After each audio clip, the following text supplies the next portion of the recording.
Hyderabad Saroor Nagar police station పరిధిలో భారీ దొంగతనం జరిగింది. బంగారం విలువ రోజురోజుకు పెరుగుతుండటంతో తెలిసిన వారే అఘాయిత్యాలకు పాల్పడుతున్నారు. కర్మాన్ ఘాట్లో ఒంటరిగా నివసిస్తున్న సుగుణ అనే వృద్ధురాలిపై సుమిత్ర అనే పరిచయస్తురాలు మరో ఇద్దరితో కలిసి దాడి చేసింది. మృతురాలి ముఖంపై స్ప్రే కొట్టి అపస్మారక స్థితిలోకి వెళ్లిన తర్వాత ఇంట్లోని 10 తులాల బంగారంతో ఉడాయించింది.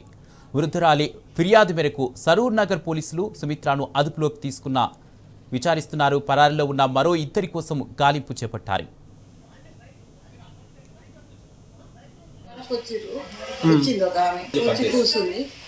కూర్చొని ఇక నేను లేచేసరికి స్ప్రే కొట్టినాక ఇద్దరు వచ్చారు. వాళ్ళనైతే నేను చూడలేదు.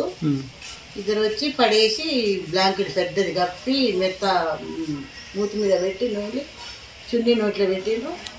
ఇక చంపాలనే ప్రయత్నం చేసారు. స్ప్రే కొట్టిండు. 3-4 డబ్బాలు కొట్టాడు.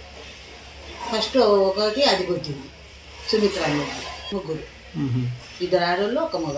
ఏమండి వాళ్ళ ముఖాలు కూడా నేను చూడలేదు. ఏమండి పడేసిండ్రు, స్ప్రే కొడుతుండ్రు. మరి నాకు డబ్బులు ఇవ్వమని అనలే, నగలు ఇవ్వమని అనలే, ఏదంటలేదు. చంపాలని ప్రయత్నం చేస్తున్నారు. మధ్యలో ఇవన్నీ గుంజుకుంటున్నారు. 10 తులాలు బంగారం. మాకు ఒక ఆమె ద్వారా ఇంటికి వస్తుండే పోతుండే మంచిగా.